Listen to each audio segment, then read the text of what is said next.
ভাই কি লাগবো? মহাজন কই? মহাজন তো বাসায় খাইতে গেছে।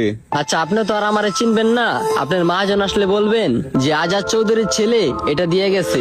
আরে কুজাত চৌধুরীর ছেলে, তুই কি কাম করবি এটা আসে না কবি। ভাই এটা কি কি কাম করতে হবে এটা কোন? তোমার মহাজন আইলে আমার ফোন দিতে কইবা, আমি বিস্তারিত সব বইলা দিমুনি। আচ্ছা ঠিক আছে, তাহলে মহাজন আইলে কমুনি। হ্যাঁ বইলো।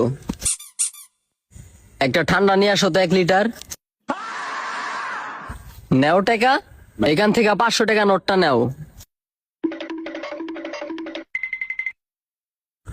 কই এই মাঙ্গের নাতির পাওটাও তো সবই ঠিক আছে, তাহলে আমারে পাঠাইলো কে?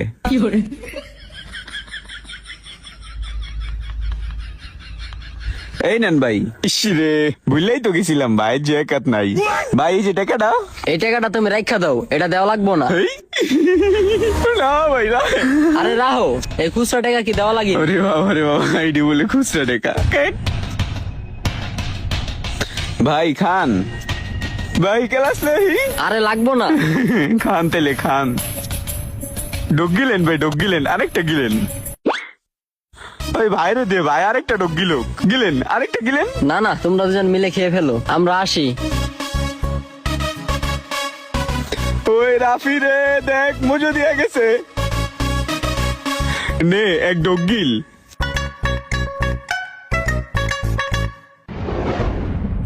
শাহিন, ব্যাগডালা খুললা ব্যাগডালার পিছনে নিয়ে রাখ।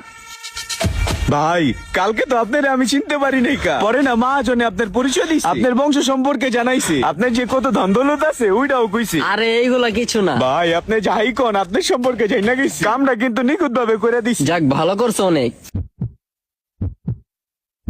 এইখানে 500 টাকা নোট আছে, বাইর করো তো। তুমি একটা নিও, ওরে একটা দিও, দুজনে চকলেট খাইও। উমা ভাই, ওরে একটা দাও। ওরে বাবা, ওরে রাফি এই নে। থাকো তোমরা, তোমরা দুজনেই ভালো, মিলামিশা থাকবা। অবশ্যই অবশ্যই। ওই বেটা দেখছোস, এর আগে একদিন মজুই না দিছি, বাকি সব টাকা আমার দিয়ে দিছে। আজকে আবার তোরে 500 আমার 500, 1000 টাকা দিছে চকলেট খাইতে।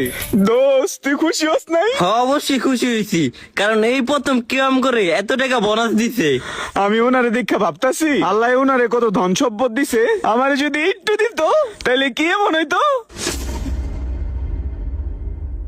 তাইলে তো আমার আর এত পরিশ্রম করা লাগতো না এই মোটা শরীর নিয়া। আল্লাহ এর মতো ধন সম্পদ দিও, বাড়ি দিও, অনেক টাকা দিও।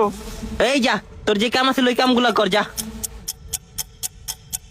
তোরে কি এখন কিছু কইছি আমি? তুই চেতলি গেলি গা? এই মোটার ঘরে মোটা, তোর ভিতরে তো কোনো সুক্রিয়া নেই, তুই আরেকজনের জিনিস দেখে হিংসা করস কে? আমি কি হিংসা করছি? এই যে তুই অন্যজনের ধন সম্পত্তি দেখে হিংসা করস। আমার নাই দেখেই তো আমি করছি। তোর নাই ধন সম্পত্তি কি খালি টাকা পয়সা রে? বাড়ি গাড়ি, ভালো পোশাক, ভালো মানের খাবার। হাই রে মোটার ঘরে মোটারে, তুই যে আসতে পারতাছস পাও দিয়া, হাত ব্যবহার কইরা মুখ দিয়া খাইতে পারতাছস, দুইটা চোখ দিয়া ভালোভাবে দেখতে পারতাছস, আমার এই কথাগুলা কান দিয়া ভালোভাবে শুনতে পারতাছস। এই সুস্থতা গুলা কিন্তু টাকা পয়সার থেকে সব থেকে বড় ধন সম্পদ। সুস্থতা আল্লাহর এক নেয়ামত, শুকরিয়া আদায় কর আল্লাহর কাছে। যদি টাকা পয়সা সবকিছু হইতো, ওই বেটা টাকা দিয়া কিনা একটা হাত লাগাই লইতো। হ রে, ঠিক কইছস। তুই তোর সুস্থ লয়ে থাক, আমি টাকা লয়ে গেলাম। দেখ গয়া না দিব না। ধন সম্পদ শুধু টাকা পয়সা না, বাড়ি গাড়ি না, ভালো খাবার, ভালো স্ট্যাটাস না। আল্লাহ পাক যে আপনাকে সুস্থ রাখছে, 5 ওয়াক্ত নামাজ পড়ার তৌফিক দান করছে, এর থেকে বড় ধন সম্পদ এই দুনিয়াতে আর কিছু নেই।